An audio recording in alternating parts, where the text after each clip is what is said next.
Hello everyone, welcome back to the channel. मेरा नाम है शिखा और आज हम करेंगे अपनी क्लास 11th की पोएम चाइल्डहुड बाय मार्कस नेटन।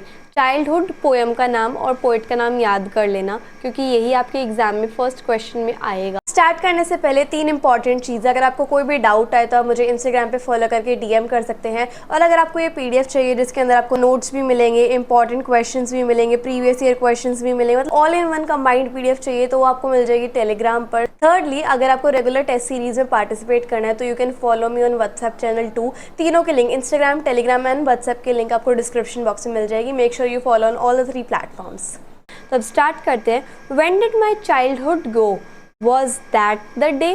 ठीक है, तो अब यहाँ पे सीज्ड का मतलब है कम टू एन एंड, मतलब खत्म होने के उसमें आ गया है।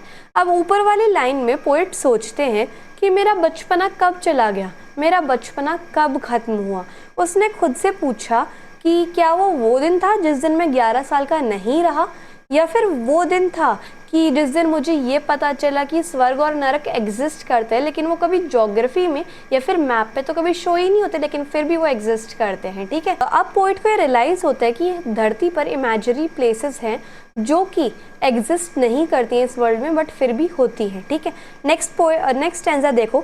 व्हेन डिड माई चाइल्डहुड गो से लेकर वॉज दैट द डे। अब प्रेज्ड का मतलब होता है टॉक्ड या फिर बोला गया, है ना। अब ऊपरी स्टैंजा में पोएट रिपीट करता है अपना सेम क्वेश्चन कि मेरा बचपना कब चला गया।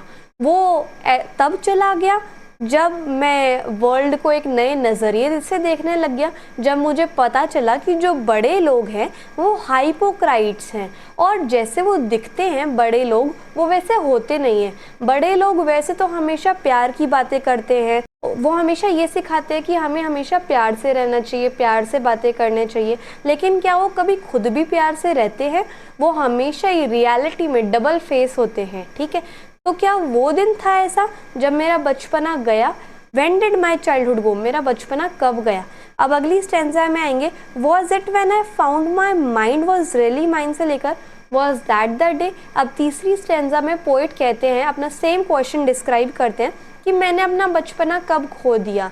मैं सारी possibilities, he asked himself about possibilities, वो पॉसिबिलिटीज़ जानने लग जाते हैं कि कब खोया मैंने बचपना।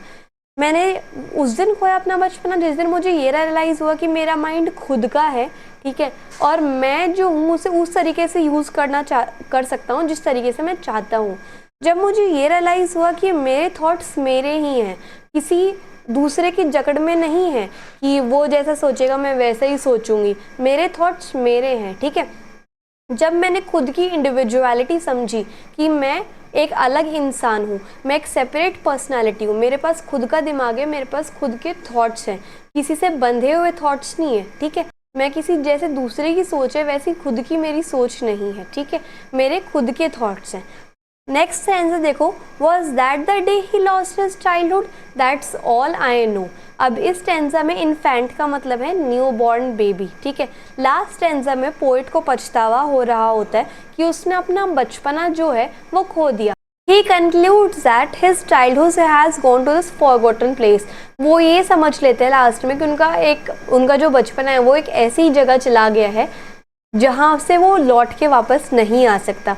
वो चेरिश करते हैं इनोसेंस को, कि जैसे एक इनोसेंस होती है बचपने में, वो सारी खो चुकी है, और वो इनोसेंस, वो मासूमियत एक बेबी के फेस पे ही दिख सकती है।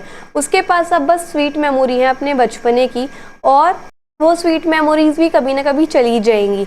तो वो जो है एक मैसेज को कन्वे करना चाहते हैं कि that the innocent of the childhood stage till the time one is infant, कि जब एक बच्चा न्यू बॉर्न होता है, ठीक है, या फिर इन्फेंट होता है, तभी वो इनोसेंस, वो मासूमियत दिख सकती है, और मैं सिर्फ इतना ही जानता हूँ।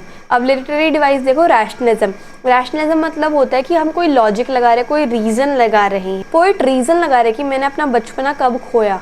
ठीक है, और यहाँ पर वो रीज़न लगा रहे कि हेल एंड हेवन जो है वो एग्जिस्ट नहीं करते, ज्योग्राफी में फाउंड नहीं करते, लेकिन फिर भी होते हैं। ठीक है, इस तरीके से राइमिंग स्कीम देखो, ABBCCD है। ओके, रिफ्रेन देखो, ये एक फ्रेज होता है जो कि पोएम में बार बार रिपीट होता है। अब कौन सा पॉइंट ज़्यादा बार रिपीट हो रहा है। When did my childhood go, was that the day, यहाँ से लेकर। इंडिविजुअलिटी देखो, स्टैंजा 3 में पोएम पोएट रियलाइज़ करते हैं कि उसके पास एक खुद का माइंड है जो कि अपने थॉट्स प्रोड्यूस कर सकता है, उसके ऊपर किसी दूसरे का दबाव नहीं है। तो ये इंडिविजुअलिटी हो गई। ऑक्सीमोरोन का मतलब होता है दो अपोजिट वर्ड साथ साथ यूज़ किए गए हैं, जैसे हेल एंड हेवन।